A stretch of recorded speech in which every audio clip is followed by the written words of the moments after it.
Okay, good afternoon or good morning, good evening, depending on where you're joining us from. A pleasure to have you on board and thank you for joining. So my name's Emma and I'm the host and the head of events for the Enterprise Excellence Network. So welcome to the webinar, which we are running together with Chris Butterworth and Professor Peter HINES. So today's webinar by Chris is focused on the 5 habits to embed a culture of continuous improvement. Now, just to give you a quick overview into who we are at the Enterprise Excellence Network, the network is a member-driven arena for senior lean leaders in Europe. It's founded by Professor Peter HINES, and the network provides quarterly benchmarking workshops held at best practice host sites, such as Abbott Diagnostics, Thermo Fisher, Nestle. And the workshops are delivered by Peter HINES. The themes change depending on current challenges within the lean world and for our senior leaders. But to find out more about the network, you can either email myself after the webinar, which will have details on as a follow-up email, or you can visit our website, which is enterpriseexcellencenetwork.com. These webinars have very much been set up during the current climate as a way of remaining connected and also reaching out to the lean community. This webinar is 30 minutes presentation by Chris, and then we'll have 30 minutes at the end for a Q&A session where you'll be able to ask questions in the question control panel, which you should see in your control box. But please feel free throughout to ask questions on there, and we will do our best to feed them to Chris. But it's normally easier to use that 30 minutes at the end to ask your questions. So that's it from me, and I'm now going to pass over to Professor Peter HINES just to give you a bit more background into his work. Yes, thank you, Emma, and hello everyone. I hope you can see both myself, Chris and Emma at the top of the screen. So this series of webinars we put together, and what we've done is we've collected together some really good speakers from really different countries, so probably more from the UK and US than other regions.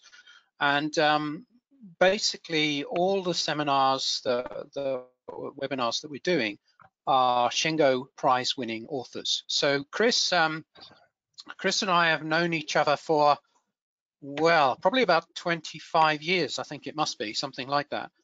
We started working together when I was at Cardiff University, and he was working for, well, what has now become Tata Steel. And we ran a program of work together for 3 months where I was the academic lead and Chris was the industry lead for that piece of work, which was a customer development program. And since that time, we worked together extensively.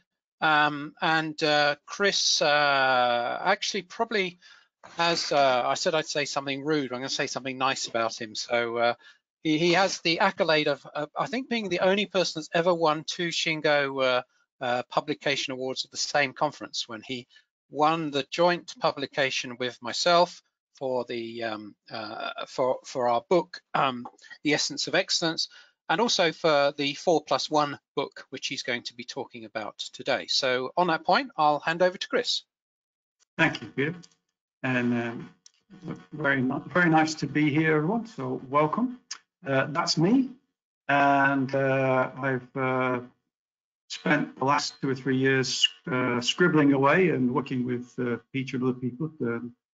So far 3 books, and I'm currently working on 2 more, which I hope to get out next year. The topic of today's talk will be the orange book. You can see the 4+1, and there are 4 habits that we think are needed across an entire organization, and the +1 is the leadership habit. And there's a play on the title because it's actually a case study of the Commonwealth Bank of Australia and the Bank of New York Mellon.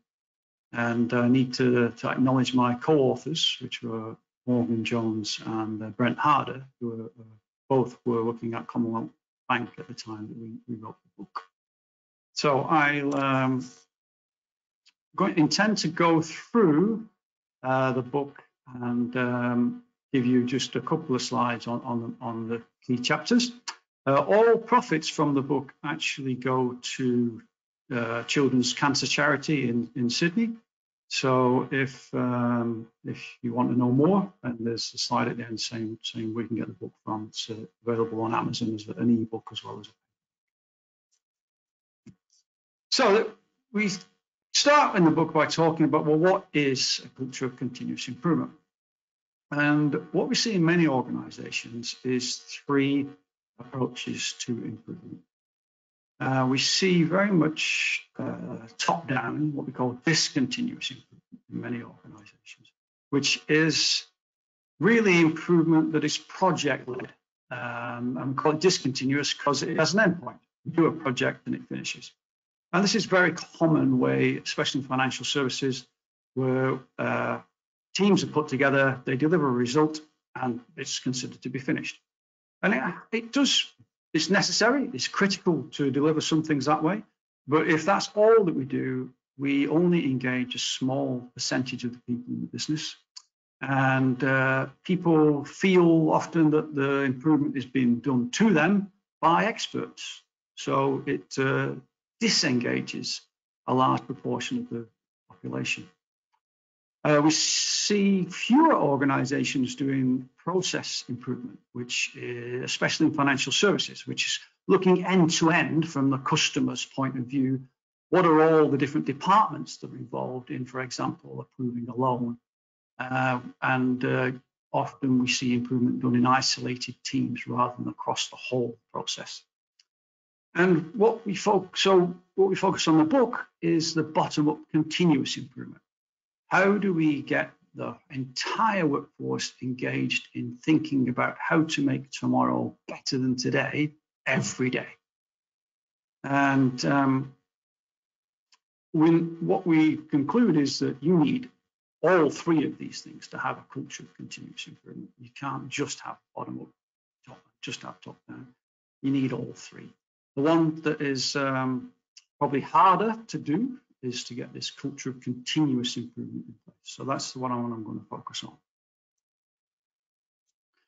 And we think that a good place for organizations to start is to ask the question, what is the culture that we want in this organization?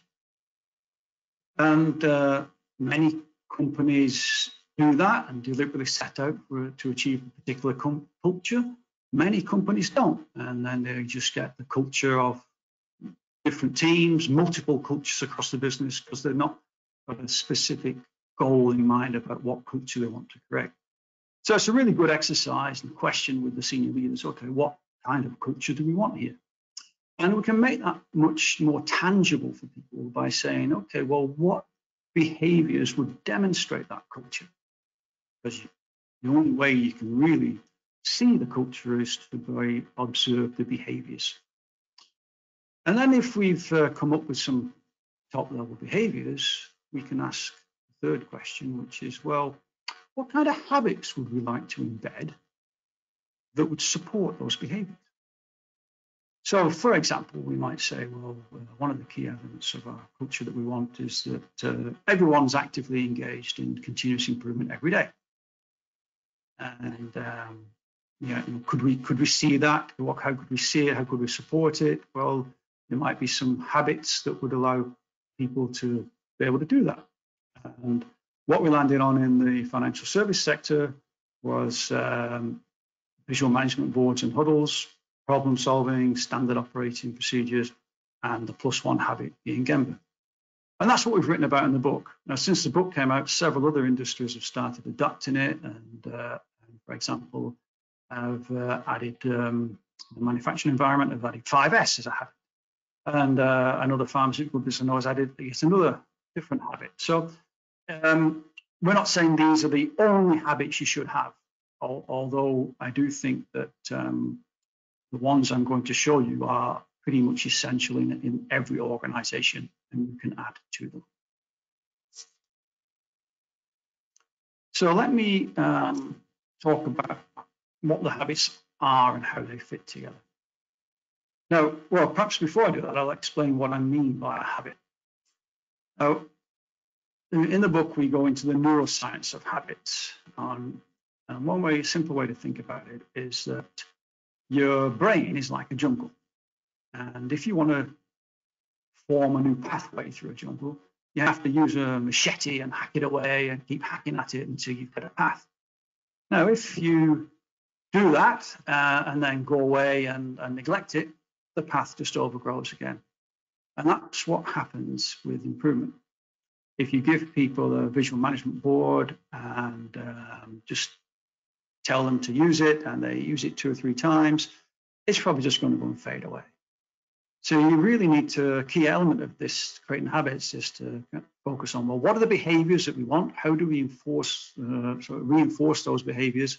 How do we make sure that this becomes a habit?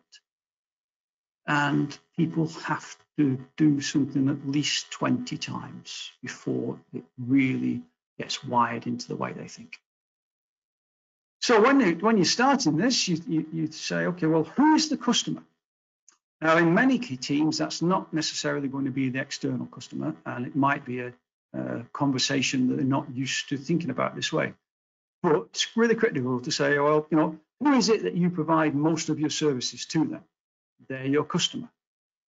Go and talk to the key people who are your customer and agree what's called a CVP.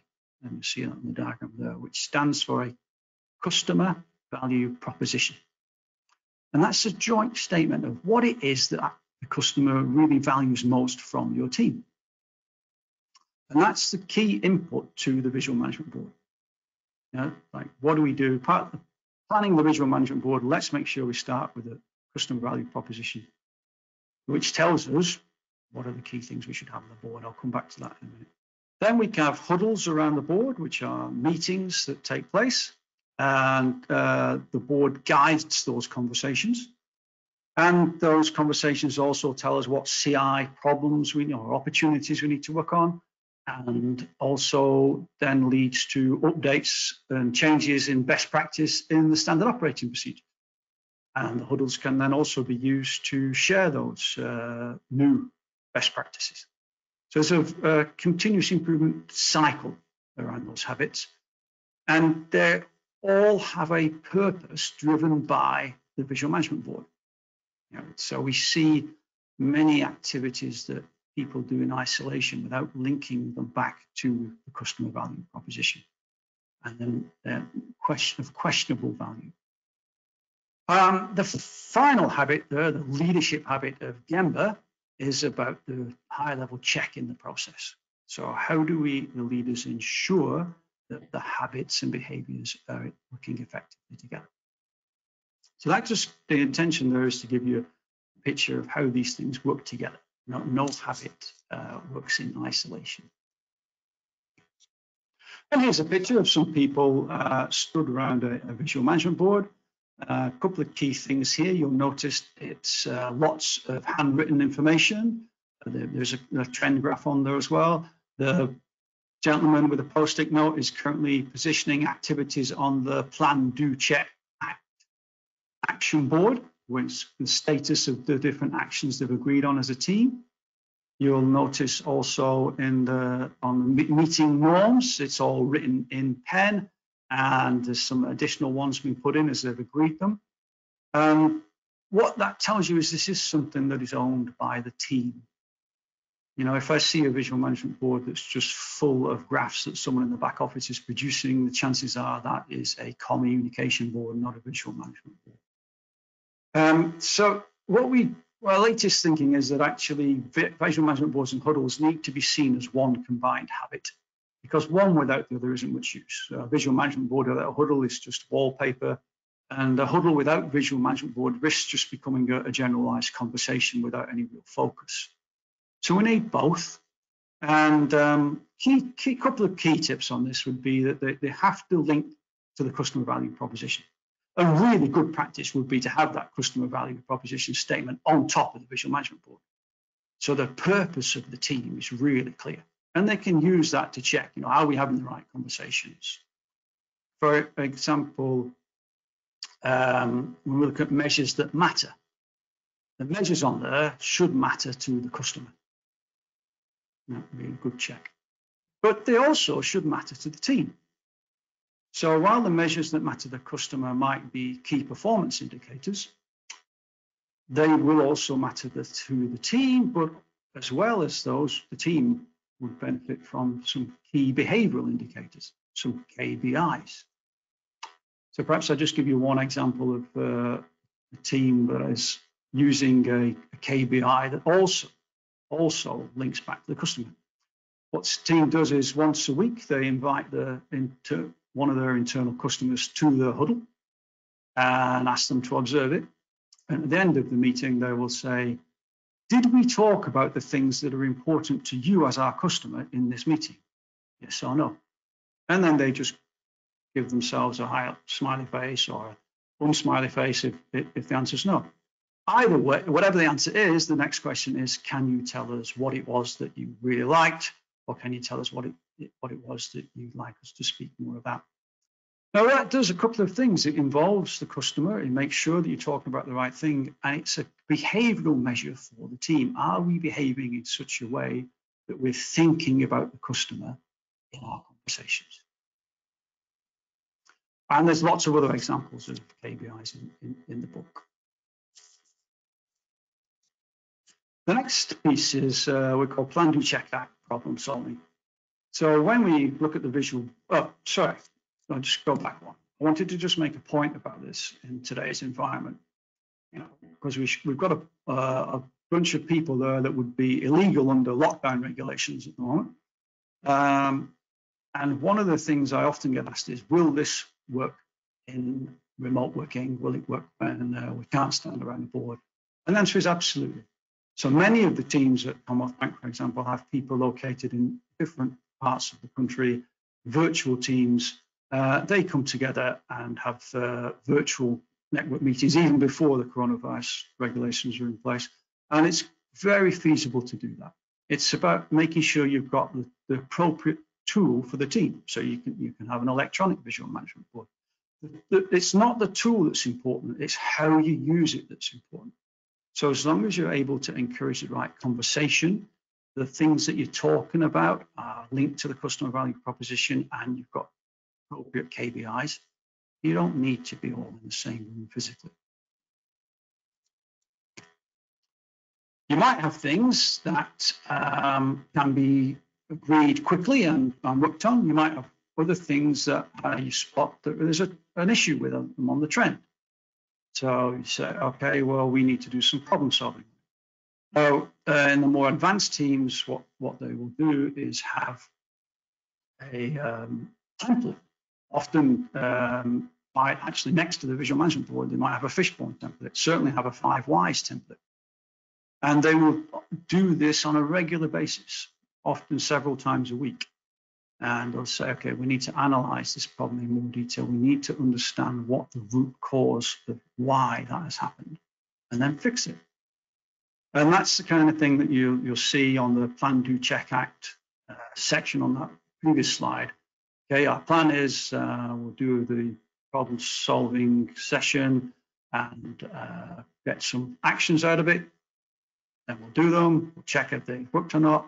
If they gave us the result that we were expecting and the problem seems to be fixed, then we will act by building that change into our standard operating procedures. If it didn't fix it, we go back to plan and try again.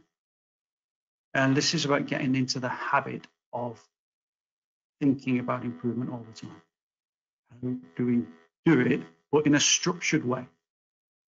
So this is trying to avoid the problem of jumping into solutions without really thinking about what the root cause is. So there's nothing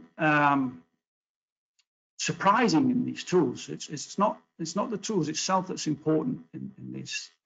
It's how we use, how we make it easy for people to use them, how we make it an expectation that they are used regularly.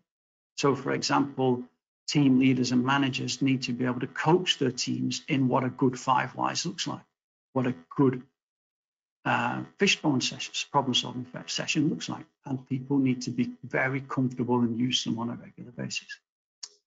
You can make mistakes when you try and think of what a good KBI might be. So one team I knew said, oh, I know what we'll do. Our key behavioral indicator will be how many 5 whys have we done? Which, okay, that's a fair enough start, but The problem is they then chase the number and end up with a lot of 5 whys. But when I ask the question, are any of the problems coming back? The answer was yes. So you then have to question the quality of the 5 whys. So they looked at it again and said, okay, well, that was a good start. Maybe we'll change it. Maybe we'll change our KBI to say, well, what percentage of the problems that we think we've solved have never come back? Okay, it's a bit better, huh? Is what we're saying, what it's doing now. So the behavior that we're trying to drive is focus on the quality of the conversation, the quality of the solution you're coming up with, rather than just doing it.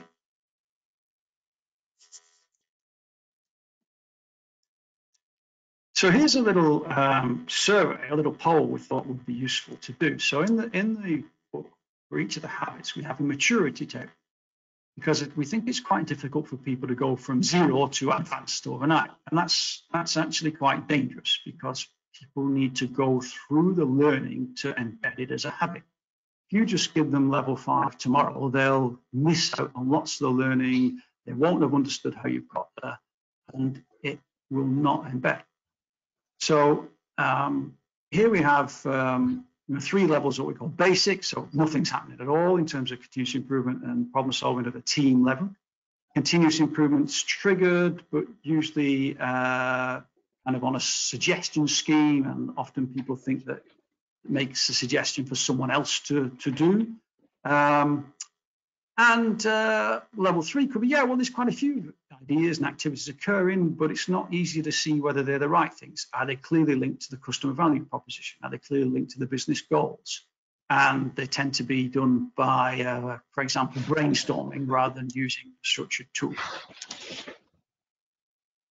And then the intermediate level would be that continuous improvement tools are embedded. So, for example, 5 whys and fishbones. It could be others. Used regularly to identify and implement improvement opportunities. And then the advanced levels, all improvements are driven using continuous improvement tools, high impacting opportunities are identified, and benefits are tracked and implemented. So we're going to just do a quick poll for the audience, and I'd be very interested to see where you believe your organization is on this maturity scale. So I believe now the poll is open, Emma. Yep, I've just shared the poll, so if you could please select your answer.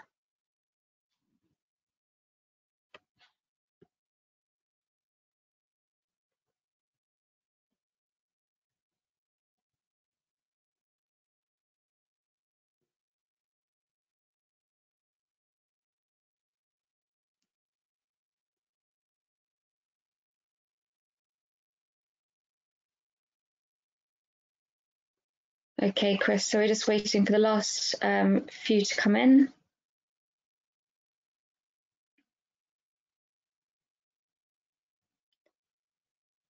Okay, so far we have 3% of the audience basic 1 level, 17% basic 2, 38% basic 3, and 38% intermediate 4, and 9% advanced. Okay, that's a very good spread, and quite expected.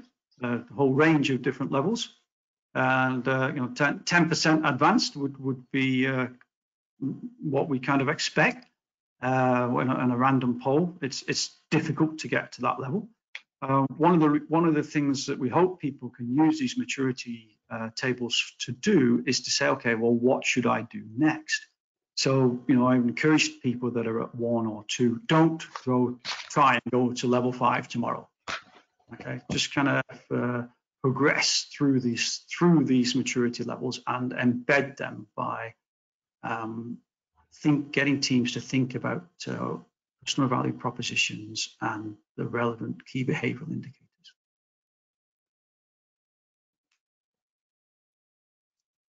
So now, potentially one of the most boring topics in the world, standard operating procedures, but they don't have to be. There are some really great examples of standard operating procedures and some terrible ones. What makes a great one? Well, they're intended to describe how to perform a particular task and achieve a specific result. And to do that, we really need to talk to the people who know how to do the job, i.e. the people doing it. So the best ones are actually built with involving the people that perform those actual tasks. And they shouldn't be hundreds of pages of text. They should be as simple as possible with lots of photographs, lots of graphics. And increasingly what I'm seeing is SOP videos. And so because a key use of an SOP should be as a training tool. So the videos are very useful. One of the reasons that they become complicated is that organizations try and include absolutely every eventuality in the SOP. And particularly in financial services or pharmaceutical, for example, heavily regulated sectors where lots and lots of things need to be documented, people make the mistake of putting every possible thing that could happen into the document. A better approach is to think about well, what happens 80% of the time? What are the runners in lean terms? Let's put those in the SOP and then put a statement that says, if anything else happens, stop the process and go and talk to your boss, or go and talk to X, whatever you think is the appropriate, but stop and go and find out. Because the chances are then that it'll be something people don't see very often, so they'll need to be coached and taught explicitly how to do that. And if they're expected to look it up in a procedure and try and find it, even if they find it, there's a big risk they'll get it wrong. So it does a number of things when you think about SOPs that way. It makes them easier. It actually reduces risk, and it makes the process more robust. So one way to think about them is that they should be the single point of truth. And they need to be able to enable improvement, not stifle it. So what we see in many organizations is people make the standard operating procedures so difficult to change that people give up. Or they give up formally and then just find a workaround, which is more common. So when you say to people, oh, well, how do you do this? Oh, well, we do it that way because the procedure says this, but that never works. So we do this instead. And why haven't you got the procedure changed? Oh, it takes forever. So you've got to not just think about the tool of the SOP, but think about the system of how you can update and keep SOPs to the best current standard. And one of the ways you do that, one of the tools you can use is the leadership habit of look, listen, and learn. And I think that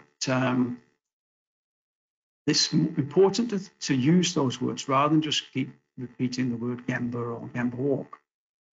And we should think about what is the purpose of that activity, especially in today's environment where actually going out and doing a Gemba walk around the workplace is not necessarily going to be feasible. However, why are we doing that walk?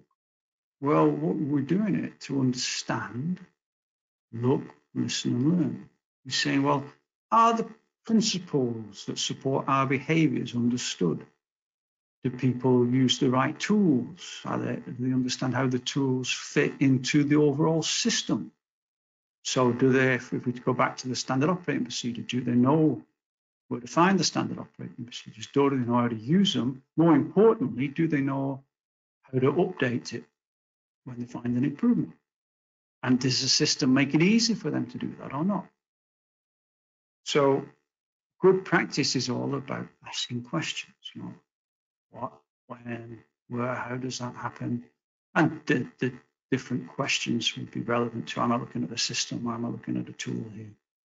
And there's a fantastic quote by Shingo-award who says, whenever you're doing a Gemba activity, a look and listen and learning activity, you need big eyes, big ears, and a little mouth. Now, I've been thinking about this in terms of today's environment, and actually, I think it's a fantastic opportunity to do more Gemba. Do it by video link, do it one-to-one, because the best Gembas are often, you know, the best Gembas are all conversations, And well, why can't we have a conversation 10, 15 minutes on a video link, looking and having exactly the same discussion as we would on a walk? So I see great opportunities for us to do more in remote working than is done now. So the final, just to conclude, what I'd be really interested in is people's views to say, well, if we think about the different habits, the visual management boards, huddles around them, problem solving, standard operating procedures, and the Gemba walks. If we think about remote working and particularly about the coronavirus situation at the moment, are these tools easy to adapt to that situation? Yes, they can be adapted, but it's going to take a bit of work to do it, or no, we just can't see how they're going to work. So I think Emma's going to launch another quick poll and get your input on these. Yep, so I'll do the first one on, can VMB be applied to remote working first?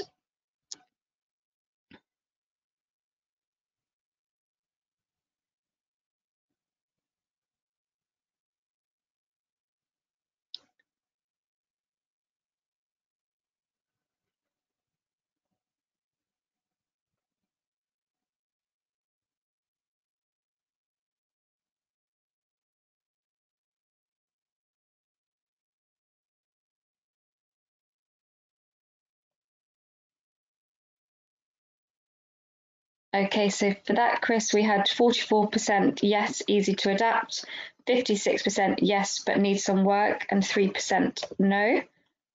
Okay. And then yeah, please just do the others. Okay, can Huddles be applied to remote working? That's being launched now.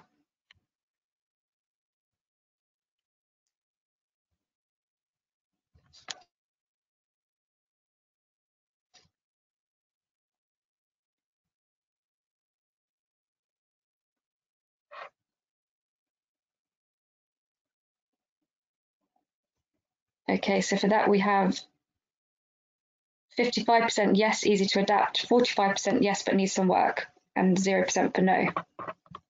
Okay. Can problem solving be applied?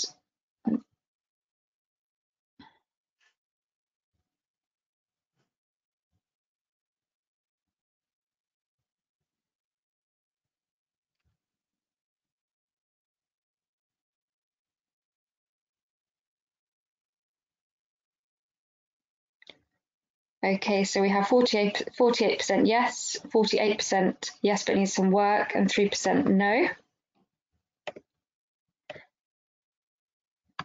Can SOP be applied to remote working?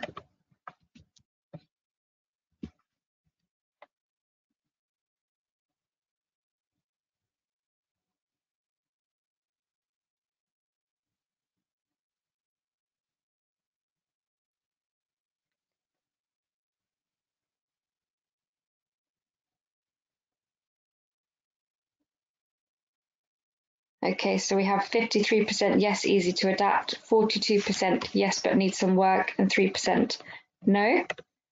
And the last one, can Gemba walks be applied to remote working?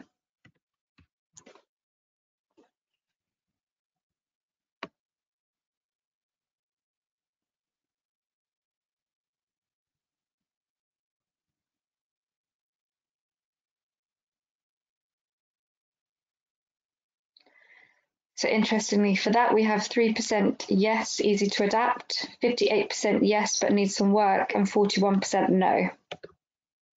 Okay, correct. Thank you. Very interesting. So I think I'll focus on the last one. There's like 97% said is feasible on the others, and anyone in the 3% that wants to ask a specific question when the questions come up, I'm happy to take those. I think the Gemba Y, I agree. I think the Gemba walk is the biggest challenge, and one of the issues is calling it a walk, because we can't physically do the walk. So I think that the walk element is important to go look and see. But I think the opportunity has to be not to do nothing. The opportunity is to think about, well, how do I have the similar or same kind of conversation I would have had on a walk, but maybe I just have to do them in video chat rather than physically be present. And it won't be the same, but I think it will still be very useful to do. And last slide, there's a copy of the book, details of my website where you can find links where to buy the books. There's Amazon, and just a reminder that all the profits go to Children's Cancer Charity. So hope that some of you will be inspired to go and read further. Thank you. Thank you very much, Chris. Hopefully you can hear me. So we've got time to have a few questions, and there's a few questions already starting to come in. So if you have a question, feel free to put it into the questions area, and I'll read them out, and Chris can give us a view on that. So the first one is from Jeff, who says, my concern from previous experience with remote Gemba walks is that they can be abused by senior directors, e.g. the owner of a business made ops manager walk around the site with an iPad, pointing out all his views of what is wrong. How would you, what would your advice be for this? I think that's a really great point. I think with that and with all the habits, it's not about what you do, it's about how you do it. So in that case, there's a clear mismatch in terms of purpose and expectations. So it's really important before you just send anyone out with an iPad, or before you even say, right, guys, go and do a Gemba walk or go and do Gemba video calls, is to say, okay, why are we doing this? What is the objective of this? And let's agree on the goal that we're trying to achieve, and then we can say, okay, if that's what we're trying to achieve, how should we go about it? And I think that's critical. Okay, good. There's a couple of questions sort of coming up about this remote working again. So the next one's from Stephen, who says, it'd be great to see some examples of 4+1 working remotely, and how can technology be exploited? Yeah, we wrote the book before the coronavirus, but there is some talk, we do talk a little bit in there about some of the remote working teams. There is technology. There's a lot of technology around now that actually creates virtual boards. Particularly want to promote any one, but you Google it, there are several companies now offering that technology, even the point of virtual post-it notes, which you can pick up off the touch screen and move them around the screen. So I think, and at the moment it's a bit expensive, but like all new technology, it's dropping in price rapidly. So I think actually on the LinkedIn forums, there are lots of examples being posted from organizations using remote teamwork, like Zoom meetings and other sessions to practice the tools in a different way. I think it's important for people to say, okay, what do we want to achieve? Again, go back to why do we want to do this, and how are we going to ensure that we achieve that objective? What's the best behaviors we're going to apply to achieve that objective? I can't show you any example. I can't show you any examples from the format we've got at the moment. Okay, thanks, Chris. There's a couple more which are sort of linked on the Gemba walk topic. The first one is from Amit, who says, what do you really mean by Gemba walk? Is it possible remotely, and how would you do it? And Matteo asks, what are the elements of Gemba walk we should ensure that happens? So I guess he's not necessarily talking remotely. So that's a big question. I think the purpose of a Gemba walk should be for senior leaders to think about it in terms of plan, do, check, act. The Gemba walk or the Gemba assessment is the check in that high level check. And we're checking, Are our systems helping our people to deliver what the customers value? Are our systems helping to drive and reinforce the ideal behaviors that we're looking for? So we're also looking for, are we seeing the ideal behaviors? We look at it both ways. If we're not seeing the ideal behaviors, is that because there's something wrong in the system? And actually, the systems are driving less than ideal behavior. So the purpose should be for us to understand, have we designed our systems correctly? Do our people understand our purpose correctly? And do our people understand our organizational goals? But in all of those, what we're not doing is testing the individual. So as a senior leader, if I go to someone and say, do you know why we're here as a business, what we're trying to achieve? I'm not, and they don't know, I'm not testing them, nor am I blaming them. What I then should be saying is, ooh, okay, they don't know. That means there's something wrong in one of our systems. Either if it's a new starter, maybe our onboarding system isn't quite right, or if they've been here a while, there's something wrong with our communication system, or what is it that I need to improve as a senior leader that helps them to be able to answer that question. So we need to get people to understand that doing Gemba is about self-reflection and learning about what we need to improve and opportunities to coach people. Okay, good. We've got quite a lot more questions. So next one is from Lars. How standardized are VMBs across departments, and is there an SOP for them? Fantastic question. Thank you for that one. I'll tell you a little story. I accompanied a tour to the team at Commonwealth Bank that won the Shingo-award. And several people in this tour were from the automotive industry. And at the end of the tour, they said, oh, we think these visual management boards are really, really poor. I said, oh, that's interesting. Why is that? They said, they're all different. I said, really? So you don't like that? No, they should all be identical with the same measures on them. I said, okay, well, the problem with that is that each of these teams do different things.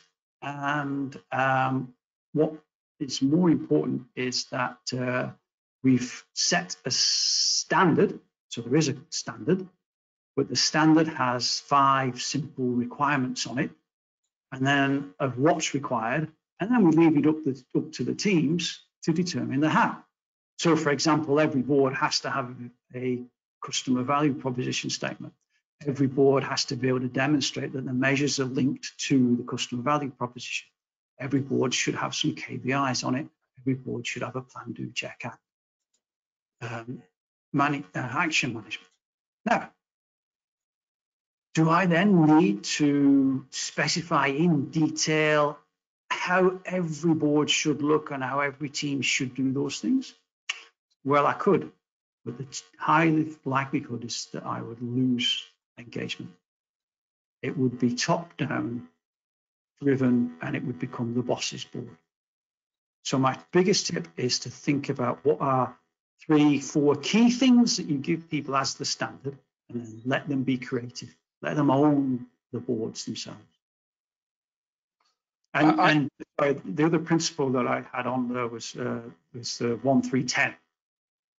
Yeah, so within 1 second, can we see whether this team is winning or losing?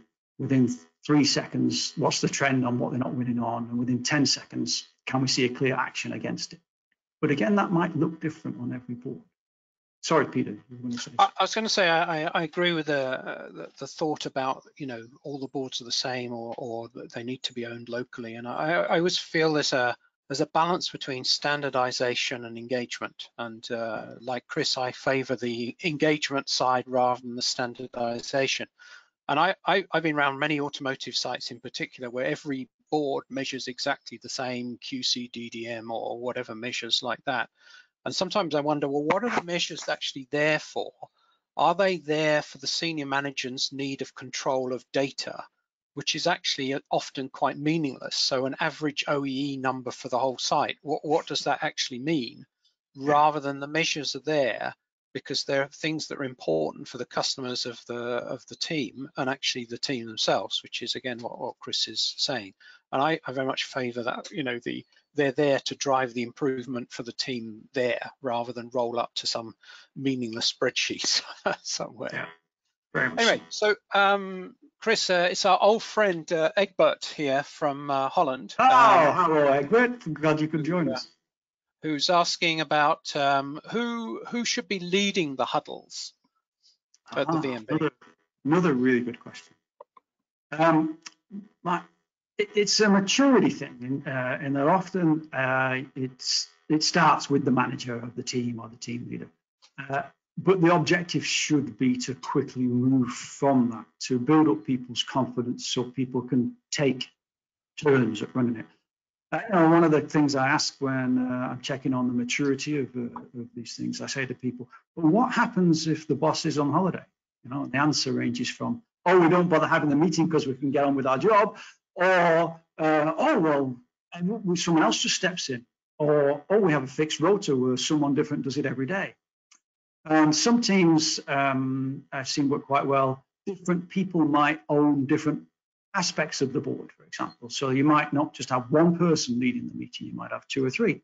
But I think the key is, if it's always one person at the front talking to people, then it's an information sharing session. It's not really a huddle. So it should be as much variety as possible, with lots of people feel confident they can stand up and facilitate a two-way conversation, not just present the numbers on the board.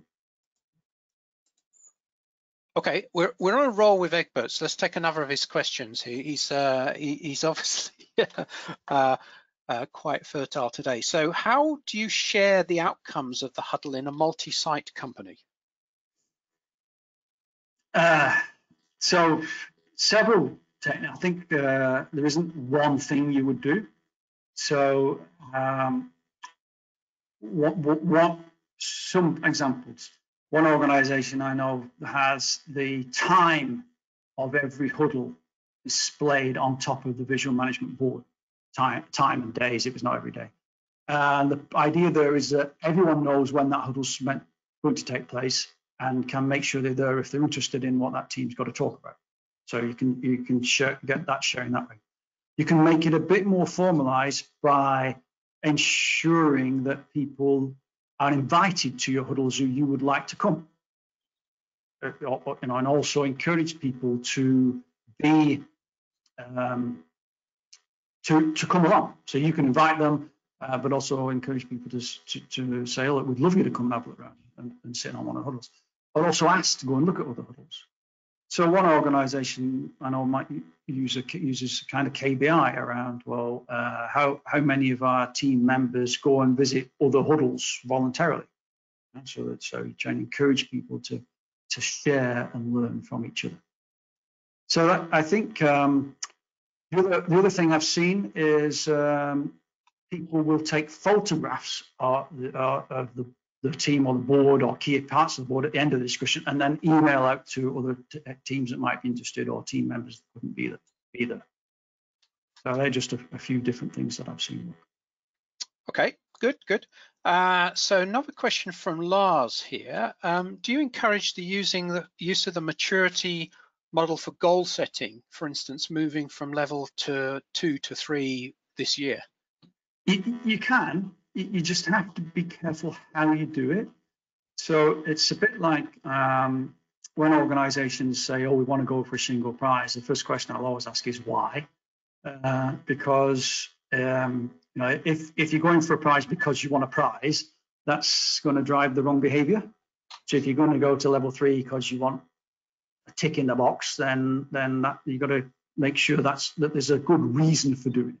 So absolutely you can, and it's quite useful in that way. But I just make sure that it doesn't become like an audit where people are audited against that number and get in trouble if they don't hit that number, because then it just becomes a tick box exercise and drives the wrong behavior.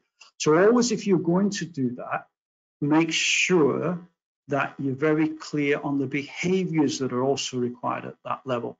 So that's not in that little table that I've showed you, but for example, in the book, we talk about different kinds of KPIs at different levels. So always make sure you're embedding the right behaviors, not just the tool. Okay, thank you. There's a question from Chris, obviously not you, another Chris, who asks, how would you overcome lack of support from senior management for the Lean program despite talking the talk?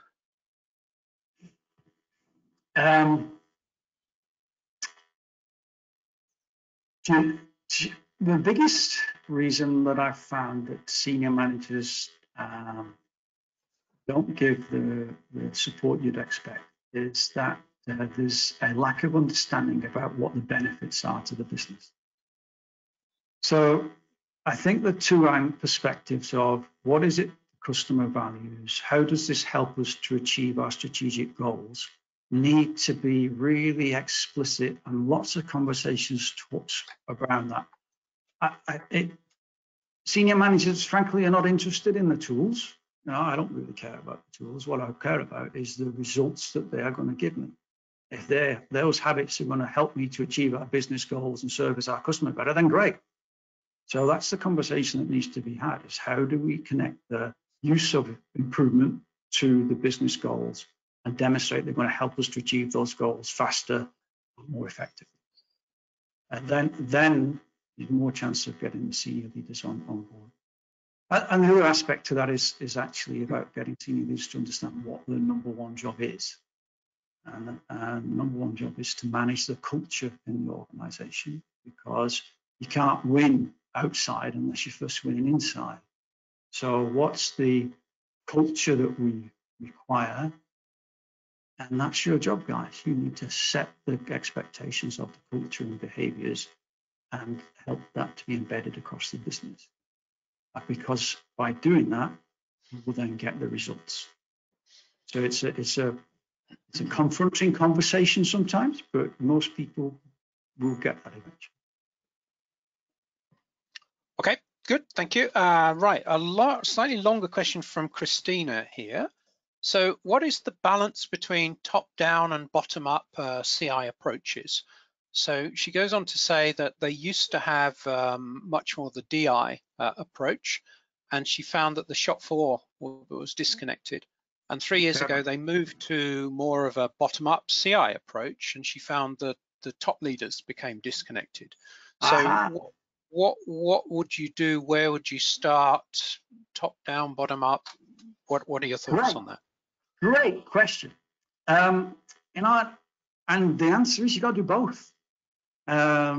So the problem with just top-down is 90%, for want of a number, 9% at least of people are never actively involved. You know, it's done by a project team, done by experts often, and people are not connected to it. However, all bottom-up risks that there's going to be some big strategic things that might get missed.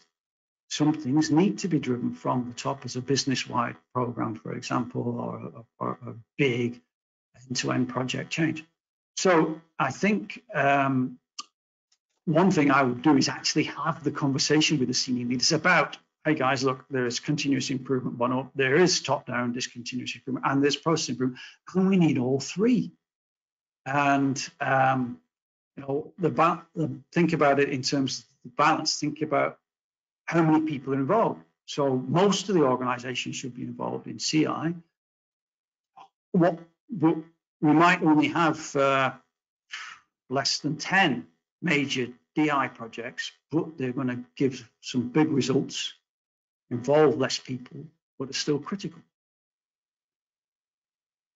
Anything to add, Peter? I was just thinking. I mean, I agree. I think you really need to do. You need to do both. Probably my feeling is if I was to start, I would start with CI, because if you don't involve the bottom-up stuff, you're not going to get very far with top-down big projects being thrown at people. And the other thing, bearing in mind that, you know, 90% of the people are at the front line or the first line supervision.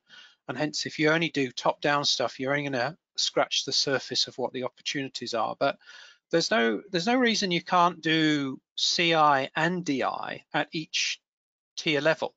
So you could say, what are the bigger projects you need to do this year to hit your goals in this team, or the customer value stuff Chris was talking about, and hence 2 or 3 big projects. And you could also then say, well, once a day or once a week, you come up with the projects that you need to do for continuous improvement. So you could do both at the same time and keep it reasonably simple by putting it together, I think. Okay, so we have another question here. Stephen, I've been spending the last 10 minutes trying to work out what all these acronyms mean, but I think I've got there. So what he's talking about is typically what sort of problem-solving tools would be used at different tier levels. So obviously you've got the frontline team, the short interval control boards and so forth, and then, well, what would you see at a senior level, for example?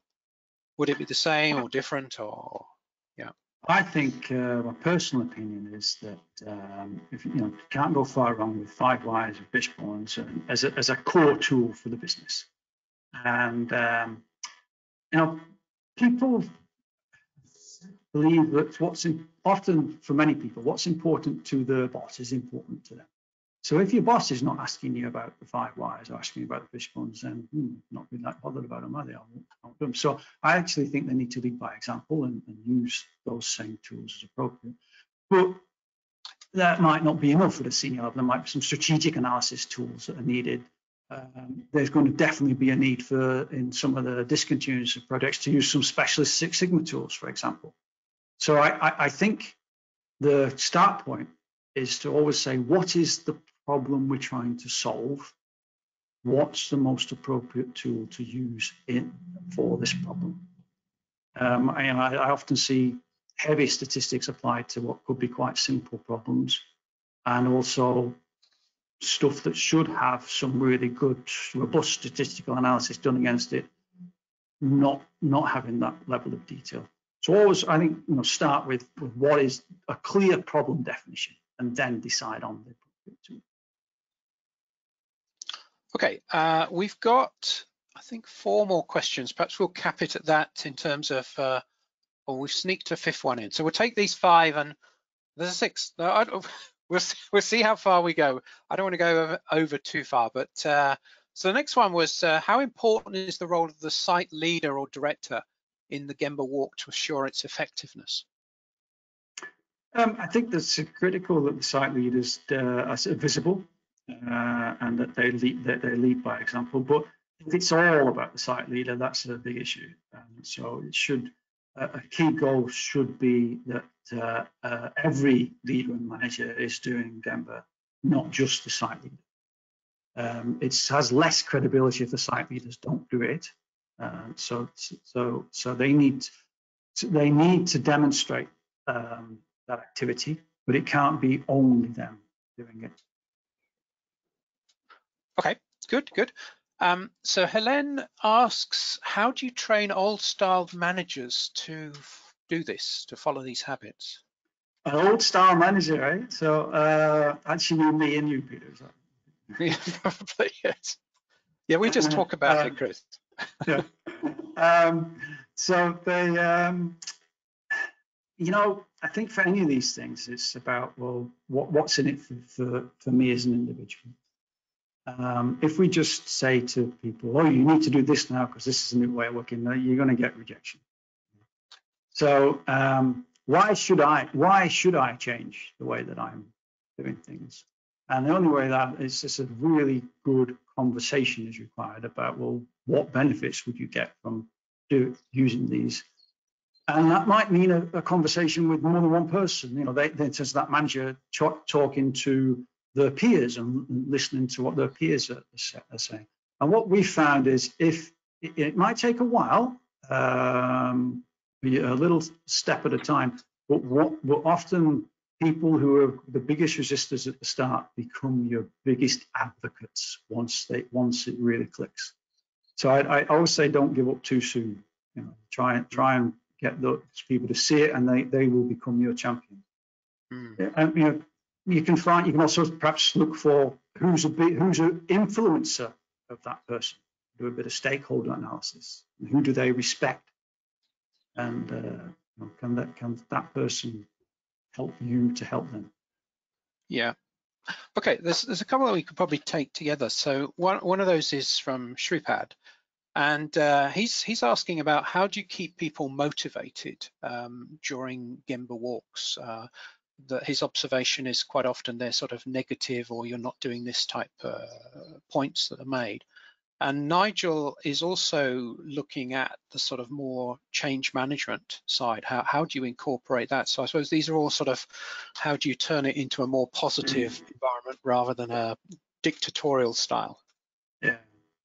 So it goes back to what's the purpose? And we see many organizations say to managers, oh, you need to start doing Gemba walks, go out and do them. And that's it. So, all right, well, what does that mean? Or go and talk to people, or go and find out what's wrong, or go and do an audit. All right. So that's what they become. And that's not really the purpose. So I don't think we're fair on managers and leaders often, because we don't train them on what it is we want. So what do we really want from a Gemba, and how should you do it?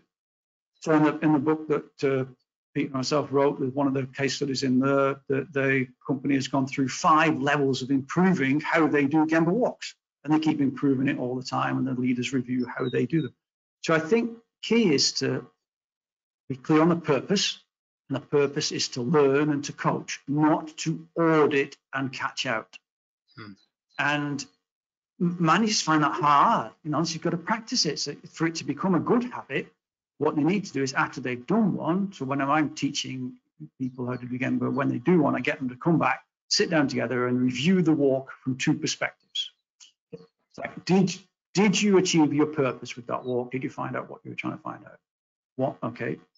Secondly, what is it that you could have done better in the walk and in the conversations to improve it next time you do it? And that second piece is critical, especially in the early days, for people to do that at tier level and sit down and say, okay, guys, how do we think that went? And get feedback from the people on the walk. So, for example, one organization now has a KBI where they'll ask people in an anonymous survey, how do you feel about the Gemba walk experience last week? Was it great, or did you feel, or not? So what they're doing there is the checking it as the behavior of our managers, what we're looking for on the walks. Now, again, you've got to be careful how you do that, because if you do that as an audit to catch out managers, then it's going to drive all their own behaviors. But if you do it openly and say, guys, would you like some help and feedback to know how you might do a more effective walk? Oh, yeah, that'd be useful. Okay, and this is the tool we're thinking of using. What do you think about that? Oh, yeah, we think that'll be okay. Then you can introduce a survey. But if you do it as, all right, we've decided you're not doing these walks well enough, and you're going to have an audit check on you, wrong behavior. Yes, okay, good, thank you. Let's move on. So Lucia says, how do you ensure cascading of SFM throughout the organization when every team designs their own board? I need to know what SFM is, sorry. Okay, well, perhaps Lucia, you can type something in and we'll come back to that one. So Rod says, I've used shop floor management. Too many acronyms. So please just read the question again. So how do you ensure cascading of shop floor management throughout the organization when every team designs their own board? So it's the difference between anarchy and engagement. So I'm not advocating anarchy where there are no standards at all, but there should be, so the standards should be sufficient that you can still have that consistency in shop floor management. So, we do want to see a customer value statement. We do want to see a 3 or 4 key things, but teams can put them together in different ways, or have more relevant actual measures. And I think that you've got to, always when you're doing this, it's a balance between standardization and engagement. between alignment and engagement. And if we go too heavy on alignment, we lose engagement. And I come to the conclusion, I didn't used to think this way because my background's all on the but I've come to the conclusion that actually it's better to get more engagement and a bit less alignment. I agree. I mean, I remember a good 20 years ago seeing one of the best examples of not how to do the Toyota production system in another automotive company who I won't name, who very much adopted the Toyota style, but called it their own name, and all the physical boards looked exactly like they're in Toyota, but none of them were updated, which shows you that just they hadn't engaged the people. Anyway, last two questions. So Rod is asking, I've used safety, quality, cost delivery people on a visual management board, but how is the PDCA done? Can you show what this looks like? Very simply, you put plan, do, check, act in 4 columns on the board as headings, and your activity is on a post-it note. And as you complete your planning phase and go into do, you move the post-it note and agree the actions on that particular activity, task or project, and then you move it to check. So it's actually a visual progress checker of where are you in the plan, do, check, act. And so, am I right in saying what you're saying? This is about managing projects or improvement activities rather than KPIs. I think Rob might be looking at more KPIs here in the safety, quality, cost, for example. So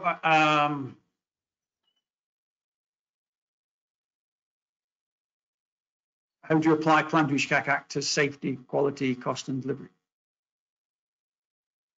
Yeah, I think it works for projects, doesn't it, rather than KPIs? Okay, well, I think for KPIs, you could apply the thinking, because I think plan, do, check, act is a mindset as much as a tool. So if I was to, if I understood the question, I've got a KPI that isn't hitting target. What's my plan to get it back on target?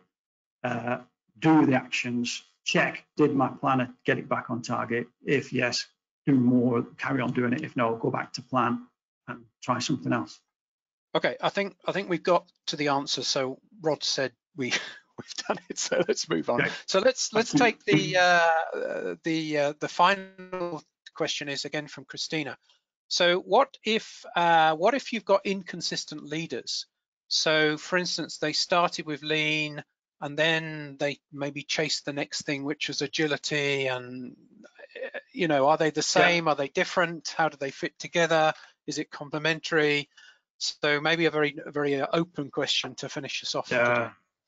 Thanks for that question, Christine. That's a great question, and there are lots of examples like that.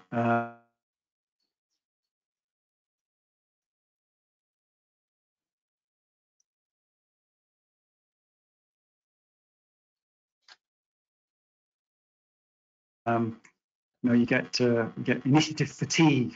I often joke. The problem, I think, is that people are looking for a magic bullet, and they buy a tool. So, we're going to do lean, or then we're going to do Six Sigma, or then we're going to do agile, and then we're going to do design thinking, and then we're going to do something else. Well, stop, because it doesn't matter to some extent which of those you choose if you're going to apply them as a tool, because none of them will.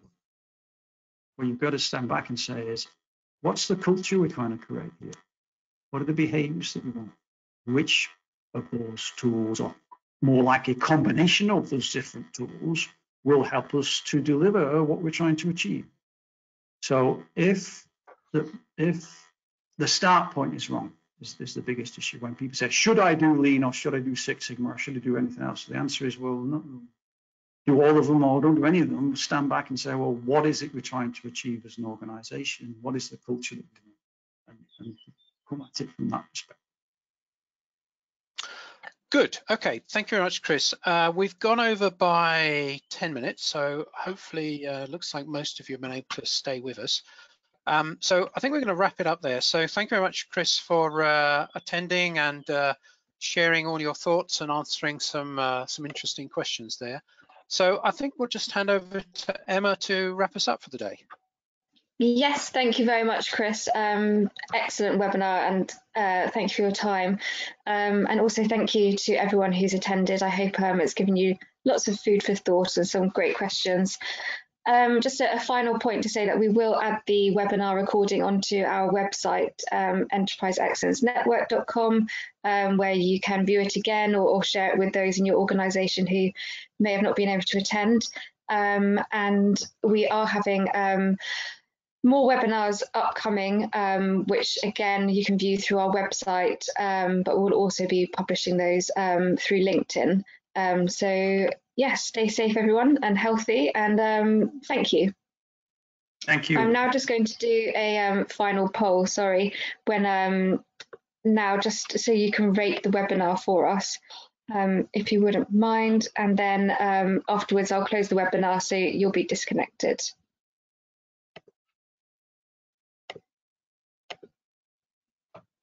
Okay.